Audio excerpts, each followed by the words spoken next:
The demo for Anno 117 Pax Romana is now available for everyone, and it is limited to 1 hour. Of course, you can always reset, but after an hour, everything is gone. And, well, a lot of people don't really want to download 90 gigabytes to just reset their city over and over again, especially because that's not really what you were doing in Anno. You were slowly trying to perfect your city. I have done exactly that. I have been sitting down for 10 hours and testing out everything there is to test or what you can do in an hour. So let me tell you what I think about Anno 117 thus far. Now, the biggest question is this still Anno? Has it changed dramatically because Ubisoft took over and has completely integrated the studio into Ubisoft Minds? And we have seen what happened to Settlers. We are all very much concerned. Good news, don't be. It is Anno. Like, at its core, it is 100% Anno. You expect an Anno, you get an Anno. That's the TLDR I can give you. Now, with that said, of course, changes have been made, which makes sense, especially for the era you were in. Keep in mind, we are now in the year 117 and not in the year 1800 again. So, of course, things are changing dramatically in some areas, especially when it comes to the technology which is available and the religion and all that, right? Which we will talk about in a minute. But there are lots of changes, but the core at itself is an Anno. And you immediately notice that when you are starting to build, right? You have your dock, then you have your ship, which you're using to scout around and find already new islands you can then settle later on if you need the special resources on it, and so on and so forth. Like, again, at its core, it is an Anno. You are starting to build out your city. You need, like, your wood. The wood then has to be transformed into planks later on. You need stone, and so on and so forth, right? Like, the tier system is also still there. And I don't really want to talk too much about the things which basically are the same. I want to talk about the new stuff. So, with that said, we are making a jump to Albion because at the beginning of the game, you can choose if you want to start in Rome, in the Roman area, or if you want to start in Albion, aka Britain, right? And when you do that, things are changing quite dramatically. Remember in 1800, where you also had different continents and then you would have different people you have to take care of, but they sometimes felt a little bit different, but not too much. Like, it was mostly a graphic change here and there, and then some of the smaller buildings which would change, but in itself, it remained the same. Now, in 117, Albion is a different beast. It starts out with literally having to fend off raiders, right? There will be moments where your city is getting raided and you need walls, you need armies to defend yourself, or you're getting into some big trouble. That is something you always have to think about when you are building your city, right? Where do you draw your walls? What do you want to have defended in the end? And where you can send your units relatively quickly to defend yourself when there is a need. But not only that, you just don't have raiders, which are getting a little bit angsty. Also, the people you are taking care of are also not necessarily your friends. Because the interesting part here in Albion is when you are moving on to the second tier of people, you have to make a permanent decision. Do you want to bring in Roman culture? Do you want to basically animate the people who are already living there to become more Roman? Or do you just say, you know what? Nah, I love your culture, I love your jib, let's go with the Albion route. And depending on what you're choosing, your game style will change drastically again because you have those bogs or swamps in on the map in Albion, and they are super important. You have a lot of, like, specialized buildings you can only put in those swamps, and that means you have a limited amount of space you can utilize for those special buildings, and there are a lot of them, right? And you need them, especially later on when you need some specialized resources. But you can only use the swarms if you decide to go with the Albion side of things. If you were going with the Roman side of things, those swarms, they are annoying. They are in the way, so you are drying them out, right? And you were starting to basically utilize more and more Roman buildings. Speaking about buildings, remember when they introduced streets, which can now twist and turn, and everyone was like, oh my god, that's awesome. I can even create crazier cities than before. And the other half just said, oh wow, winding streets. Oh. No, no, no. The moment you're starting to build and you have built your first city, you realize why it is important. Because they have now introduced a lot of buildings which you want to nestle in between your living spaces, right?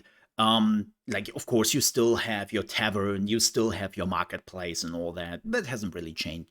But you now have kitchens, right? The Romans like to go to the kitchens and eat there, and you have to basically put them in between your living spaces. Or what's also really interesting is you have building which gives you buffs and debuffs depending on how close you build them to other buildings.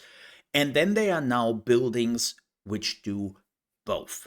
So let me give you an example. There is a bakery you can build to create bread, right? And if you build the bakery between your living spaces, then there is a pretty high chance that they will catch fire at some point. They will increase the fire probability in a radius. And that's not really something you want, right? So normally you would just say, haha, yeah, no problem. I would just put that thing far away from my living spaces. They would just send their food to the marketplace and then they would sell it there. It's not really a big deal. But, and here is the catch, if you build the bakery in the middle of some living quarters, you will actually get money for every person who lives there. So yes, you do increase the fire probability, but you will also make a lot of cash. And money is important. It was kind of interesting in the Roman area of the demo. Money wasn't too much of a problem, right? I was making quite a bit of it, especially when I put down my first bakery. I was swimming in money, and then I was moving to Albion, and I literally reached the moment where the game was like, "Hey, buddy, you were in the reds. Like you don't have money anymore." And everything you are building now will put you even more in the reds, and the Emperor is slowly getting pissed with you. You better turn this around or this is game over. And I was like, wait, what? Where did all my money go? So Albion is a little bit more expensive because of the specialized buildings, or in the swamp, you can only do wooden streets, like plank streets, and you need wood for that, and you need a lot of wood, so that costs you more again, yada, yada, yada. So Albion was definitely the harder starting place than the Roman area was. But I liked it. I like that money is becoming much quicker an issue for you. Like in a lot of Anno games, even on the harder difficulties, on normal or hard, you could live quite comfortably with the money you had at the beginning, right? And so now they are changing that a bit. You still have quite a bit of money at your disposal, right? But you have to think about it quickly. And in general, you have to, and this brings us back to the winding streets. I think what I learned after a few hours of playtime is moving away of the old building. Right, and Anno, let's be real here, after years, everyone has kind of figured out how to build a perfect city to get the most out of perks and boosts, and of course, money making. And they always basically created like living quarters, like 6x6 houses, then with some extra buildings around them, and that was it. That doesn't really work anymore. you really have to mix and match production buildings and living quarters together to get the most out of it. And you have so many more special buildings, which are also sometimes a little bit bigger, that the old building path doesn't really work anymore. Like, you can still do it, but it will not be in any form beneficial for too long, right? Like, it works at the beginning, but the moment you are unlocking more and more special buildings, you realize, oh shoot, I need more space. No, no, I cannot do this. Damn. So you really start to build some like more winded roads and trying to go in circles and all that. It's really cool that the game is pushing you a little bit into that direction, right? And I really enjoyed my time with it. Also, a few things I want to mention. There is the religion. The religion, I have to say, has not really won me over. I'm hoping that this is just surface level right now, and this is because I'm limited by an hour of play. Um, like, it wasn't good. Sorry. Like, the religion is so meaningless. So what you're doing is, per island, you can choose a god you are praying to, right? And when you choose a god, they come with buffs. And what you have to do is you basically just have to fill a meter with devotion. And every time you reach a threshold, you get a permanent buff. And that slowly just accumulates over time. And unfortunately, that wasn't really interesting. Like, the buffs were just like, oh, you produce now more food, or you produce more wood, or something like that. Like, it wasn't really that interesting. And I felt like it didn't really give you meaningful options. Now, as I said, I hope that this is just, the hour of play I had, and the system is going much deeper. There were also quite a bit of different gods to choose from. So again, I just hope that this is like a first glance thing, and the longer you play, you really realize how deep this goes. Now, that leads us to speaking about how deep this goes, the talent tree. The talent tree, and you are like, wait, a talent tree? Whoa, whoa, whoa, back off here for a minute. What do you mean by a talent tree? So, yes, the new Anno has an extensive talent tree, like a research tree. You can go down. There are, I would say around 100 research thingies you can choose from, like research perks. And they will not just add new buildings, they will also give you buffs, and they will change how some of the things works in your city. Like, it was really cool to see that and just go, whoa, this runs deep. If you're wondering how the ship battles work and how the military works, can't tell. I did not have the opportunity to utilize that. I was trying in one playthrough to really go aggressive and focusing completely on the military and trying to start a war somewhere. I didn't have enough time for it. Like, even with focusing on it, you will need a little bit more time than just an hour to build some armies and see how that goes. But I will be honest, coming from previous Anno games, which are not just 1800s, where they didn't had armies, right? I am pretty sure they figured it out. Like, the ship battles will probably be pretty close to what we have seen in 1800, and that's good. And when it comes to warfare on the ground, I'm pretty sure they have figured that out. Like, I mean, in the previous games, it was fine.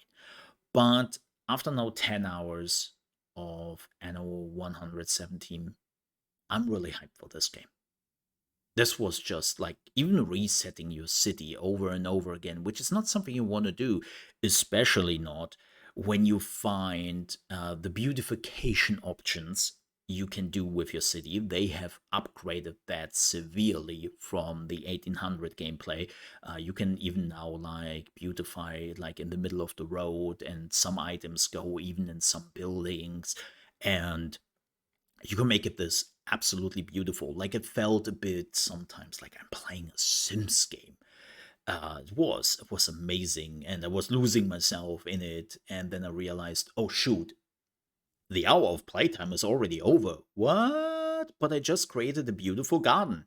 And again, yes, I know this was already in 1800 and it was already good there, but they cranked it up to 11 in Pax Romana. So I'm even looking forward to that now, and everything just feels great. The one last thing I want to briefly mention here, and don't want to dwell too much on it because it's still what, 2 months, nearly 3 months before the game is coming out. Performance wasn't always great. On high settings without ray tracing, I was hovering mostly around 60 FPS on 4040p. The moment I activated ray tracing, my performance was just completely going to shit. Now, do you need ray tracing? No. And I don't even know why ray tracing is in the game. Like, probably somebody said, we need ray tracing, folks. You know, ray tracing is everywhere. We need it. And I have to say, no, you don't. Especially in a strategy game, it doesn't really make a big difference besides of just robbing you of tons of FPS. So, yeah. But I'm hoping they're figuring out the FPS a little bit more. But with that said, this was my first preview of Anno 117 Pax Romana. Be prepared for more videos the closer we are getting to the release, because I'm absolutely hyped for this. It just feels fantastic. And yeah, if you enjoyed this video, please don't forget to leave a like. And also, if you're new to the channel, please subscribe. We are focusing here mostly on strategy, RTS, building, and management games. So if that is right up your alley, you came to the right place. And of course, if you want to see more Pax Romana guides and videos down the road, and also live streams, again, make sure to subscribe. With that said, stay safe, and I'll see you next time. Bye-bye.